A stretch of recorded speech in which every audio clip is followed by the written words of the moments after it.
A black screen on your Acer Revo Box is often caused by software or boot problems instead of hardware failure. We will repair startup issues, restore system files, and use Windows recovery tools to get your PC working again. A lot of errors pertain to this problem, and we're going to go ahead and jump into what should hopefully be a pretty straightforward process, guys. And we're going to go ahead and jump right into it. First thing I'd recommend doing would be to actually go ahead and boot to the troubleshooting utility on Windows 11. So if you do a hard power off 3 times in a row, Windows should automatically attempt to launch the startup prepare utility. And if it doesn't find anything, it will give you the option to select advanced settings, in which case it will take you to a screen that looks like this. Now, if it does not take you to a screen that looks like this, or you're unable to get to that, you can also download the Windows 10 Media Creation Utility, or Windows 11. They probably will make a creation utility for Windows 11 at some point.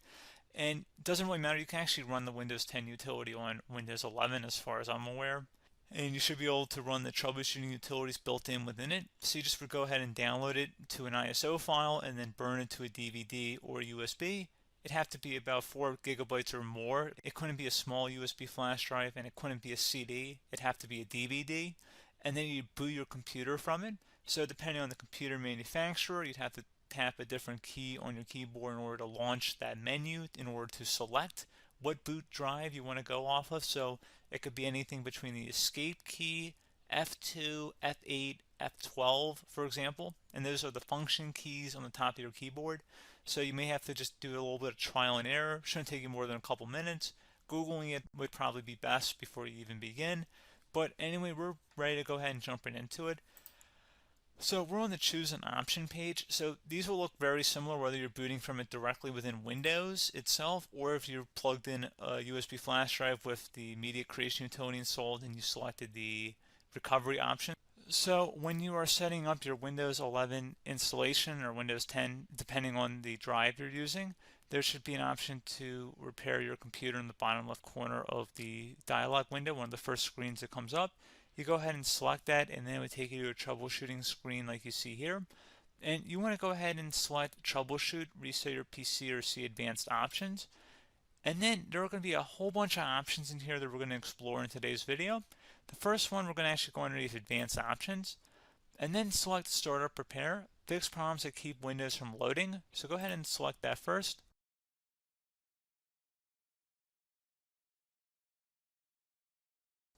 Okay, so you can see it could now repair our PC. That was our first option we could try. Something else, if we go back into advanced options here, and then select troubleshoot, we're going to go underneath advanced options again. You can go ahead and actually access safe mode by selecting startup settings. And then if you select the restart button, you have the option on the screen select safe mode with networking, which will give you a key on the screen. It'll tell you which key to press to enter that.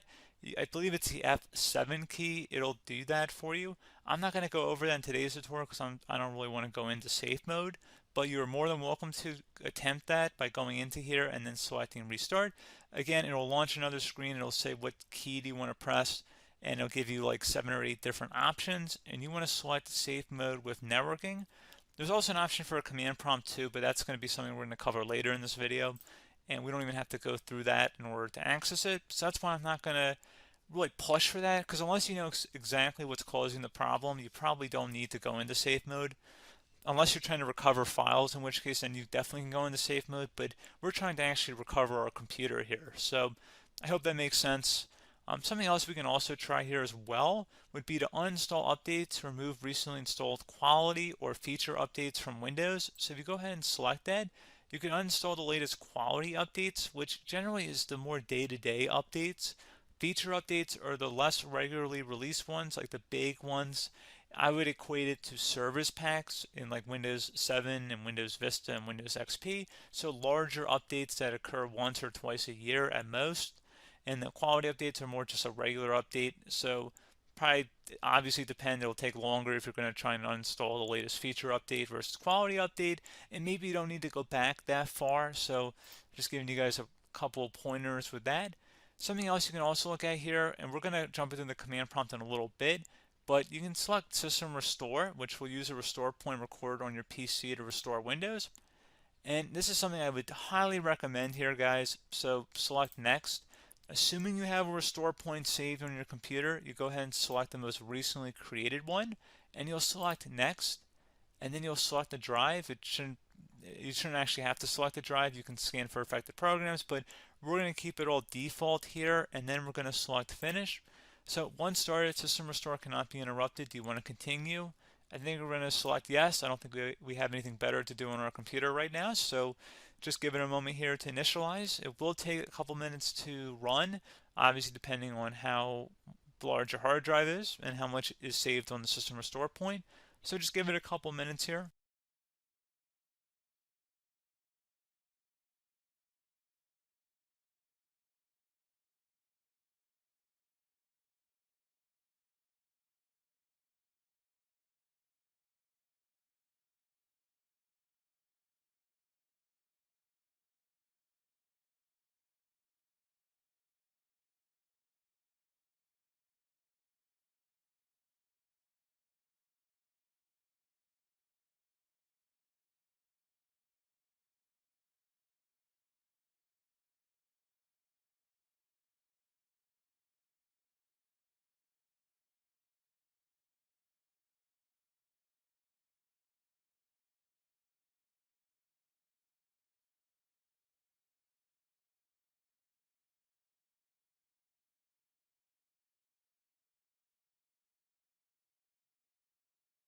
System has been restored successfully. We're going to go over a couple different methods addition to that if that did not work. So I'm just going to pause the video and we're going to start back on the recovery screen that we started with. Okay, so a couple other things we can try here too. If you go back into troubleshoot, you can select reset your PC, while you choose to keep or remove your personal files and then reinstalls Windows. You can select to keep my files, which will remove apps and settings but keeps your personal files. You can also select remove everything, which will remove all of your personal files, apps, and settings. So this is more of a factory reset, the second option here. First option, it should not delete all of your personal files. However, it will pretty much clear most of your programs. And keep in mind, there's no guarantee that your information, number one, is even still available and easily recoverable on your computer to the point that you actually would be able to recover anything. And the second point is that there's always a chance that it won't actually recover and it will just do a factory reset anyway. So there's no guarantee that actually would keep your files anyway. So I would recommend trying to get a recovery tool and backing that up first before selecting it anyway. But again, those are a couple different options. And then something else you can try here if you go back to the choose an option. Another option, if you go underneath choose an option and select troubleshoot, advanced options, and now select where it says command prompt. Okay, so the first thing we should do is type our main hard drive here. In most cases, it should be the C drive. So you just do a C colon and then hit enter on your keyboard. So once you're underneath the C drive, we're going to type in dir and then hit enter on your keyboard. It should have program files, users, and Windows all in there. That's how you know you're in the right directory.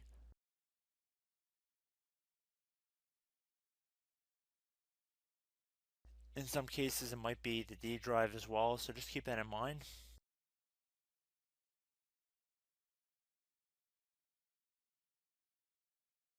Next thing we're going to do is type in cd space / Windows / system 32 / config, and then you're going to hit enter on your keyboard.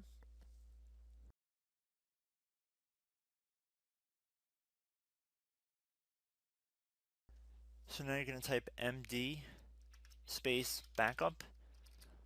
If you've seen other tutorials, it might also say to put down md backup. That's because the backup name is pretty common when you want to back something up. So you can name this whatever you want, doesn't have to be backup. So if you've already made a backup folder in the past, you could do backup 1, for example. So once you're done setting the name you want the backup to be called, hit enter on your keyboard again.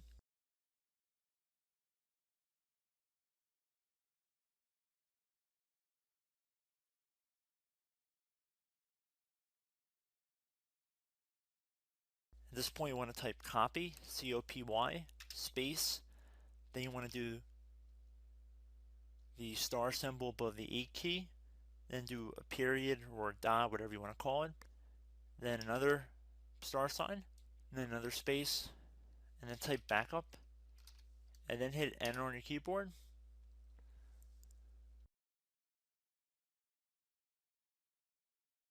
Now you want to type cd reg back, REGBACK, and then hit enter on your keyboard. So now that we are under the reg back, so now you want to type dir again, and then hit enter.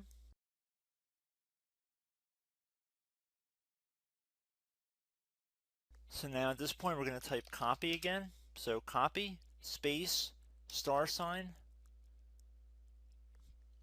dot, another $, space, and then 2 dots. So we're going to type copy, space, $, dot, sign, $, dot, dot, and then hit enter on your keyboard again. So for overwrite, you want to overwrite all. So type A on your keyboard, so capital A, and then hit enter on your keyboard.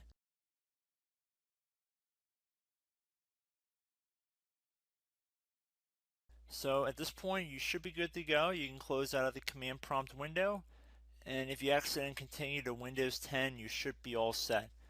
So I hope one of these 3 or 4 different methods we went through in this tutorial helped you guys out.